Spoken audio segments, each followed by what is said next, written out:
안녕하세요. 반갑습니다. 성경을 하루 한 장 내지 두 장 읽어서 성경을 통독하는 프로그램을 운영하는 이 방에 찾아오신 여러분들을 주의 이름으로 환영합니다. 오늘은 사사기 8장에 나오는 말씀을 함께 나누게 됩니다. 사사기 8장에 보면 참 가슴 아픈 일들이 나오지요. 사사기 6장부터 8장까지가 기드온을 통해서 그 300용사를 만들고 그 300용사를 통해서 이스라엘을 구원하는 하나님의 역사가 나옵니다. 이스라엘 백성들은 계속해서 범죄하게 되죠. 이 사사시대의 특징이 우상 숭배를 하는데 또 이방 사람들과 교제를 나누면서 그들의 문화를 받아들이는데 그것이 반복됩니다. 그들이 이렇게 하나님 앞에서 우상을 숭배하게 되면 하나님이 진노하셔서 이웃 민족들을 들어서 그들을 징계를 하시는데 지금 미디안의 공격을 받고 있죠. 미디안 사람들의 지배를 받고 있습니다. 그래서 괴롭고 힘든 날이 오자 그들이 하나님 앞에 부르짖고, 그래서 하나님은 기드온이라고 하는 사람을 준비시켜 주셔서 기드온을 통해서 이스라엘을 그 미디안의 손에서 구원하십니다. 근데 기드온은 매우 약한 사람이었죠. 아주 심약한 사람이었습니다. 매우 약한 사람이지만 하나님이 그 약한 사람이 진정 주님을 사랑하고 주님의 뜻대로 살고자 하는 마음을 읽으시고 하나님께서 그 기드온에게 은혜를 베풀어 주십니다. 그래서 32,000명의 군사들을 다 돌려보내고 오직 300명만으로 그 대군을 물리치게 하시죠. 이것은 이스라엘이 군대의 힘으로 이스라엘을 구원하는 것이 아니고 어떤 한 사람의 능력으로 구원하는 것이 아니라 하나님께서 연약하지만 하나님이 두려워하고 연약한 사람이지만 하나님이 함께 하실 때 하나님께서 그를 통해서 이스라엘을 구원하신다고 하는 걸 보여주는 사건이 바로 기드온 사건입니다. 300명으로 어떻게 대군을 물리치겠습니까? 이것은 하나님이 하셨다고 하는 것을 보여주는 하나님의 가르치심인 것입니다. 그러면 그들이 하나님께 영광 올려드리고 하나님께서 이 일을 하셨다고 하고 우상 숭배를 완전히 버리고 하나님을 선택해야 되는데 이스라엘 백성들이 그렇지 못하면 우리가 발견하는 겁니다. 이제 사사기 6장 7장에서 이 놀라운 일들이 벌어지고 있는데 8장에 올라가면서 가슴 아픈 일들이 생깁니다. 미디안을 물리치고 나서 이제 거의 끝물에 있는데 에브라임 지파가 열을 올립니다. 이 기드온은 이제 그 300용사를 통해서 미디안이 스스로 자기네끼리 싸우게 되고 그리고 이스라엘이 이제 그들을 공격하게 되고 이렇게 해서 이 미디안이 쫓겨나게 되는데 그때 기드온은 에브라임 지파를 부릅니다. 에브라임 지파를 불러서 요단강 요단강을 넘어가지 못하고 그 미디안들이 그 바로 미디안들의 남은 이제 패잔병들을 또 남아있는 그 군병들을 다 진멸해 달라고 부탁을 합니다. 그래서 에브라임 지파가 그 일을 하죠. 근데 이 에브라임 지파가 화를 내는 까닭은 왜 우리를 처음부터 전쟁 시작부터 우리를 부르지 않았는가? 기분 나쁘다는 거죠. 참 하나님이 이스라엘을 구원해 주시다고는 사실이 감사하지 왜 우리를 불렀느냐 안 불렀느냐는 중요하지 않은 문제 아니겠습니까? 우리 사람이라고 하는 게 그렇습니다. 왜 나를 빼놨어?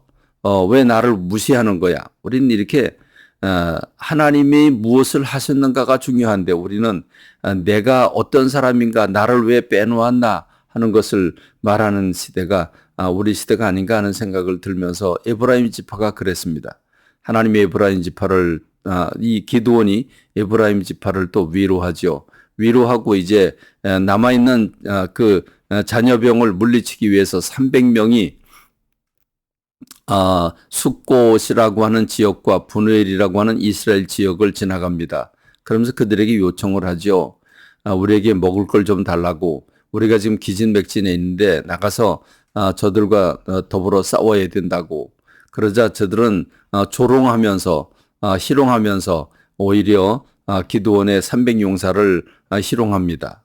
그래서 기드온이 전쟁을 다 마치고 승리하고 돌아오는 길에 이들을 징벌하는 모습을 볼 수가 있습니다. 참 안타까운 일이죠. 헌신하고 싸우는 병사들을 돕지는 못할 망정 조롱하고 있는 저들의 모습을 보면 가슴이 아프지 않을 수가 없습니다. 이렇게 해서 미디안 대군을 완전히 기드온이 물리칩니다.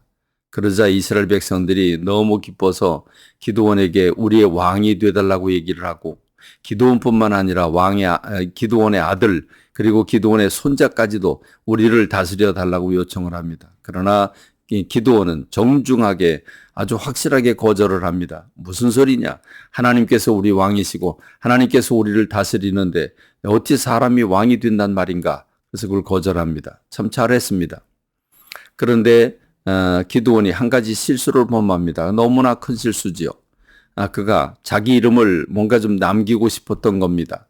그래서 내가 왕이 되지 않겠다. 그러나 한 가지 청이 있다. 너희 귀에서 그 금 귀고리들을 좀 달라고 해서 그걸 모읍니다. 어마어마하게 많은 양을 모아가지고 그것으로 금으로 에봇을 만듭니다. 여러분, 에봇이라고 하는 건 제사장들이 입는 옷입니다. 제사를 지낼 때 입는 옷인데 그걸 왜 금으로 만듭니까? 한마디로 말하면 그가 자기 이름을 남기고 싶었던 거지요. 그렇게 해서 그 금으로 만든 에봇이 이스라엘 백성들이 극렬히 우상을 섬기도록 올무를 놓는 역할을 하게 되고 맙니다. 그런가 하면 여러분, 놀랍게도 기드온에게는 아내가 여럿이고 첩도 있어서 그 자식이 70명이나 되었다고 얘기해 주고 있습니다. 이걸 어떻게 보아야 될까요? 사사임에도 불구하고 그 주변 민족, 이방 사람들이 하는 행동을 그대로 그들은 받아들여서 사사가 여러 명의 아내가 있었고 자식이 70명이라고 하는 게 있을 수 없는 일인데 그런 일이 벌어집니다. 그런가 하면 이제 기드온이 살아있을 40년 동안에는 평화가 오지만 기드온이 죽자 또다시 이스라엘 백성들은 그 기드온을 버리고 그리고 하나님을 버리고 그들은 우상 숭배로 돌아가게 됩니다. 참 가슴 아픈 일이지요. 그리고 기드온이 어떻게 헌신해서 어떻게 어떻게 이스라엘 구원했는지도 생각하지 않고 그 은혜를 잊어버리고 맙니다. 오늘 이 기드온이라고 하는 사람을 통해서 일으키신 하나님의 영광, 그리고 하나님의 역사하심, 하나님이 도와주셔야 되고 하나님 우리와 함께 하실 때 우리가 승리할 수 있다고 하는 것을 300묘사를 통해서 보여주고, 그리고 그들이 변치 않게 하나님으로 의지해야 되는데 기드온이 죽자 다시금 우상 숭배하는 모습을 보면서 우리 인생들이 얼마나 쉽게 은혜를 잃어버리고 쉽게 세상을 따라가고 있는지, 기드온의 아내가 여러 명이 있다고 하는 사실을 생각하면서 오늘 우리가 세상 문화에 물들지 아니하고 오직 하나님만 붙잡고 하나님께 영광 돌리고 살아가는 저와 여러분이 되기를 간절히 소망합니다. 감사합니다. 말씀 맺겠습니다.